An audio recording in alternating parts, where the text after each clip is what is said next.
एकदा hit and रनची घटना घडलेली आहे। या घटनेमध्ये जो अपघातग्रस्त होता त्याचा या ठिकाणी मृत्यू सुद्धा झाला आणि ही घटना सुद्धा त्याच ठिकाणी घडली ज्या ठिकाणी पोर्शे कार अपघात झाला होता, त्याच कल्याणी नगर आणि कोरेगाव पार्कच्या परिसरामध्ये ही घटना घडलेली आहे। मी आता या घटनास्थळावरती आहे ज्या ठिकाणी हा अपघात घडला होता। आपण बघतोय या ठिकाणी खूप खडी आहे, काही रस्त्याचं काम सुद्धा चालू आहे। हे सगळं काम रात्री बंद करण्यात आलं होतं, मात्र त्यानंतर एका आलिशान ऑडी कार मधून भरधाव वेगात आलेल्या कार चालकाने एका दुचाकी चालकाला धडक दिली आणि त्याच्यानंतर या ठिकाणी या दुचाकी चालकाचा मृत्यू झालेला आहे। हा मुलगा डिलिव्हरी बॉय होता, रौफ अकबर शेख असं या मुलाचं नाव होतं। तो डिलिव्हरी बॉयचं काम करत होता। तो या ठिकाणी उभा असताना त्याला मागून जोरदार धडक देण्यात आली आणि त्यानंतर ना हा अपघात जो आहे तो घडलेला आपण बघतो। या ठिकाणी गुगलचं ऑफिस आहे, खूप मोठमोठे शोरूम्स या भागामध्ये आहेत। तशी फार वर्दळ खरं तर संध्याकाळच्या सुमारास या ठिकाणी नसते, मात्र तरी सुद्धा रात्री जवळपास 1:30 वाजण्याच्या सुमारास हा अपघात घडला। एबीसी रोड कडून ताडीगुत्ता चौकाकडे जाणारी MH12 NE 4464 अशी ही कार होती, ऑडी कार होती। अतिशय आलिशान कार मधून हे दोघ जण आले होते। समोरच्या सीट वरती गाडी चालवणारा एक 30-34 वयाचा एक इसम होता जो मद्यधुंद अवस्थेत होता। त्याच्या बाजूला एक महिला सुद्धा बसलेली होती जी सिगारेट ओढत होती असं सुद्धा इथल्या प्रत्यक्षदर्शींनी सांगितलेलं आहे। त्यांनी आधी एका ऍक्टिवाला धडक दिली। या ऍक्टिवावरती तब्बल 3 जण बसलेले होते, 2 महिला सुद्धा होत्या। त्यांनी धडक दिल्याच्या नंतर या सगळेजण थोडेसे गंभीर जखमी झाले होते आणि पुढे जाऊन पुन्हा त्याने या डिलिव्हरी बॉयला धडक दिली ज्यामध्ये त्याचा मृत्यू झालेला आहे। खरं तर ही घटना घडल्यानंतर घटनास्थळी तात्काळ इथले आजूबाजूचे नागरिक जमा झाले होते। त्यांनी या तरुणाला नोबेल हॉस्पिटलला नेलं होतं, मात्र त्यावेळेसच त्याचा मृत्यू झाला। त्याच्या अंगावरून पूर्ण ही गाडी गेलेली होती, त्याच्या शरीरावरून छातीवरून या गाडीने घेऊन गेली होती। त्याचबरोबर ही गाडी त्याला फरफटत सुद्धा काही अंतरावर घेऊन गेल्याचं आपल्याला माहिती मिळतेय। त्यामुळे अतिशय गंभीर ही घटना होती। पुढच्या चौकातच मागच्या वेळेस पोर्शे कार अपघात जो आहे तो घडला होता आणि त्यानंतर आता पुन्हा एकदा हा अपघात या ठिकाणी घडलाय। आयुष प्रदीप तयाल असं या व्यक्तीचं नाव आहे ज्याच्याकडून हा अपघात घडलेला आहे। खरं तर हा जो व्यक्ती आहे अपघात केल्यानंतर इथे न थांबता तो पुढे पळून गेला होता। घटनास्थळावर असलेल्या काही व्यक्तींनी त्याला पकडण्याचा प्रयत्न सुद्धा केला, त्याचा पाठलाग सुद्धा केला, मात्र तरी सुद्धा तो पळून गेला होता। आता मात्र पोलिसांनी त्याचा शोध घेऊन सीसीटीव्ही फुटेजच्या आधारावर ते गाडीचा नंबर शोधला। त्यानंतर त्या माणसाच्या घराचा पत्ता वगैरे शोधून त्याला आता त्याच्या घरातूनच ताब्यात घेण्यात आलेला आहे। जी कार होती ती कार सुद्धा ताब्यात घेण्यात आली आहे, मात्र या भरधाव वेगात आलेल्या मद्यधुंद कार चालकामुळे ही घटना घडलेली आहे। आणि पुन्हा एकदा पोर्शे प्रकरणात जसं निष्पाप 2 तरुणांचा जीव गेला होता तसाच जीव पुन्हा एकदा एका निष्पाप तरुणाचा यामध्ये गेलाय। त्यामुळे पुन्हा एकदा पोलीस प्रशासनावरती प्रश्नचिन्ह निर्माण झालेत। मद्यधुंद अवस्थेत गाडी चालवणाऱ्यांना कोण रोखणार हा सुद्धा प्रश्न यामुळे उपस्थित होताना पाहायला मिळतो।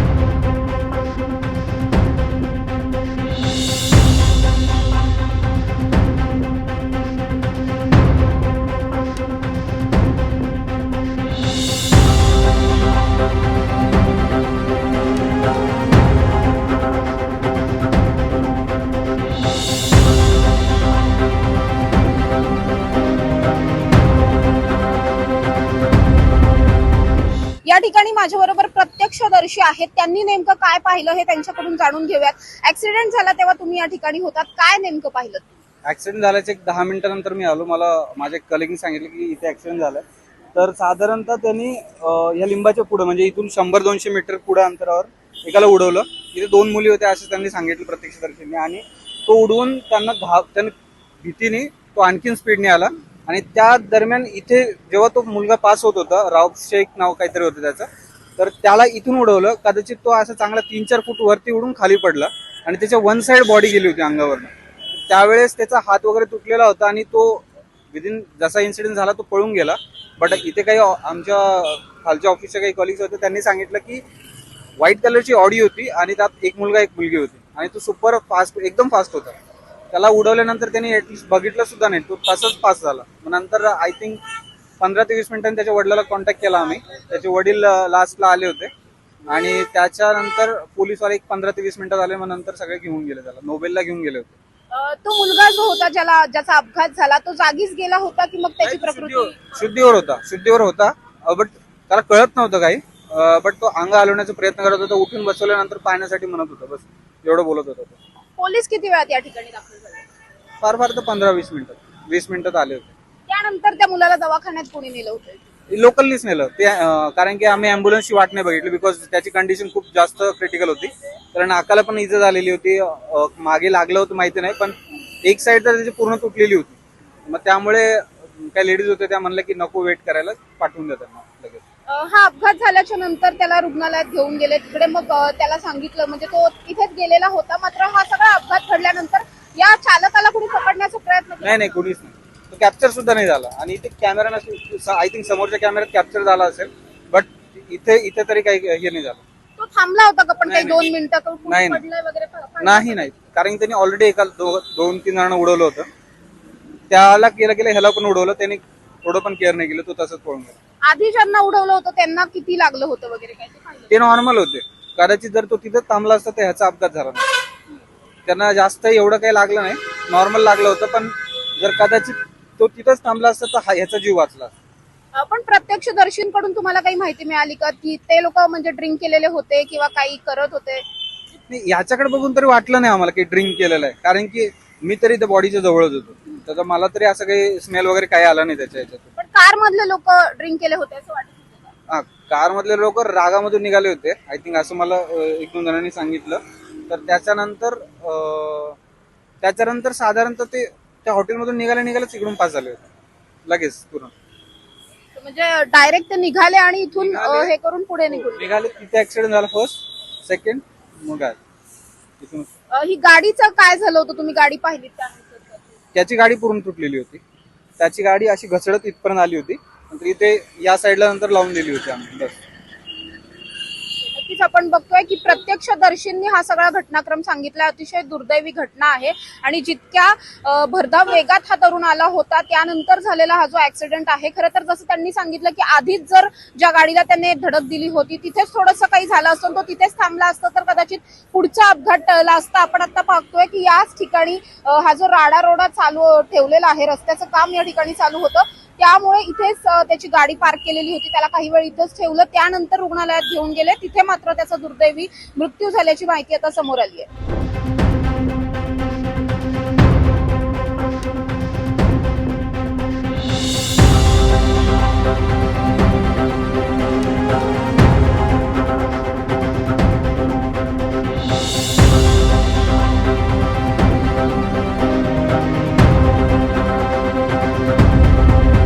आज पहाटे 1 ते 2च्या मध्ये एक 2 व्हीलर गाडीला एक 4 व्हीलर गाडीने उडवलेले होते.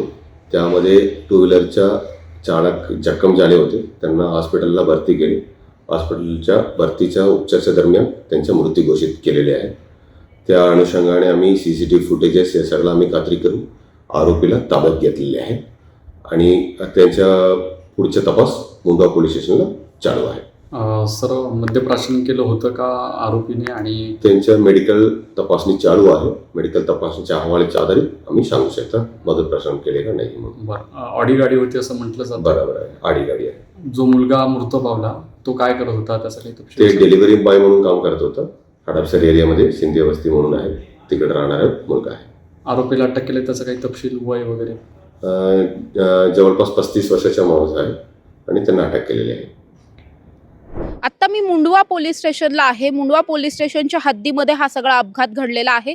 ज्यावेळी अपघात घडला त्यानंतर 15-20 मिनिटांनीच पोलीस या ठिकाणी पोहोचले होते आणि आता या ज्या दोन्ही गाड्या आहेत, म्हणजे ज्या गाडीने अपघात झाला ती गाडी आणि ज्या गाडीचा अपघात झाला ती गाडी सुद्धा या ठिकाणी पोलीस चौकीत आणून लावल्याचं पाहायला मिळतं. आपण बघतोय हीच ती ॲक्सेस 125 आहे, ज्यावरती रौफ शेख नावाचा हा तरुण होता जो डिलिव्हरी बॉयचं काम करत होता आणि त्याच्या गाडीचा अपघात झाला. आपण बघतोय MH12WG8202 असं या गाडीचा नंबर आहे आणि आपण पुढे जर पाहिलं तर या गाडीचा हँडल सुद्धा तुटलेला आहे. हँडल थोडेसे ब्रेक झालेत, गाडीचे आरसे तुटलेले आहेत. समोरून सुद्धा पाहिलं तर गाडीचं फारसं तसं नुकसान झालेलं नाहीये. स्क्रॅचेस मात्र बाजूनी ज्या ठिकाणी फरफटत ही गाडी थोडासा पुढं गेली होती त्या ठिकाणचे स्क्रॅच इथे पडलेले दिसत आहेत. मात्र गाडीचं तसं फारसं नुकसान झालं नाहीये. जसं प्रत्यक्षदर्शींनी आपल्याला सांगितलं त्यानुसार खरं तर हा जो तरुण होता या तरुणाला मागून जोरदार धडक दिल्यामुळे हा उडून खाली पडला होता. त्यामुळे खरंच गाडीचं तितकं नुकसान नाही झालं, मात्र त्याला स्वतःला खूप जास्त लागलं होतं. आणि पलीकडे आपण जी गाडी बघतोय पांढऱ्या कापडाने ही गाडी झाकून ठेवली. खरं तर हीच ती ऑडी आहे ज्या ऑडीमुळे हा सगळा अपघात झाला. पांढऱ्या रंगाची आलिशान कार आहे, या कारमुळे हा अपघात घडला होता. ही गाडी सुद्धा या ठिकाणी आणून लावण्यात आली आणि या गाडीचा जो मालक होता ज्याच्यामुळे हा सगळा अपघात घडलाय त्याला सुद्धा पोलिसांनी आता ताब्यात घेतलेला आहे. 34 वर्षीय हा तरुण आहे जो मद्यधुंद अवस्थेमध्ये ड्रिंक अँड ड्राईव्ह करून गाडी चालवत होता. जेव्हा हा अपघात घडला त्यानंतर सुद्धा तो थांबला नाही. पहिल्यांदा त्याने ज्या एका ऍक्टिव्हाला धडक दिली होती त्यावरच्या 2 महिलांना थोडीशा त्या जखमी झाल्या होत्या. ते पाहून घाबरलेला हा तरुण आणखीन सुसाट वेगामध्ये त्यांनी गाडी पळवली आणि त्यामुळे खरं तर हा जो तरुण आहे तो पुढे उभा होता रौफ शेख नावाचा, त्याच्या गाडीला हा जोरदार धडक त्यांनी दिली आणि तिथून सुद्धा तो न थांबता तसाच सुसाट पुढे निघून गेला.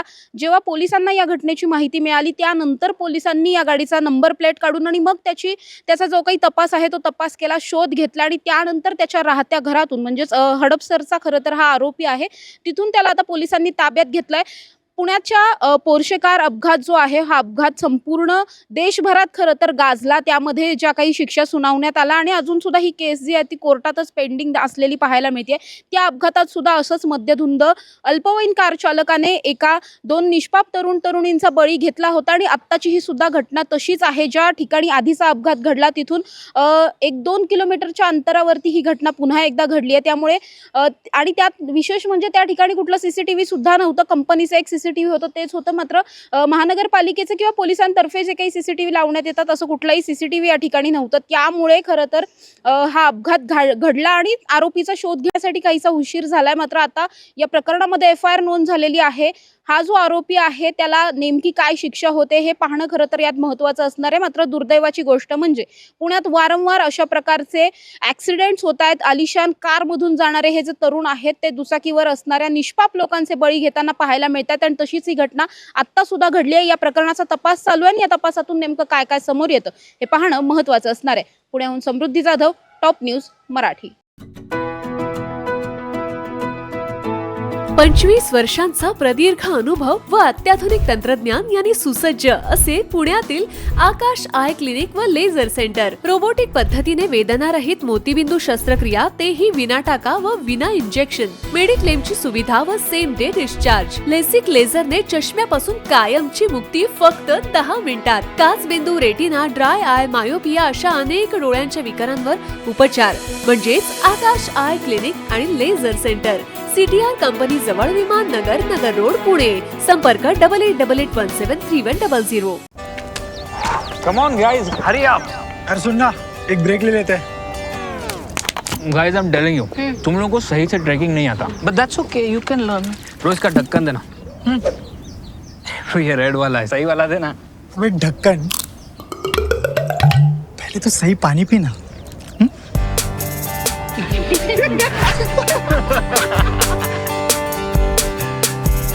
Manikchand Oxyrich, proudly Indian.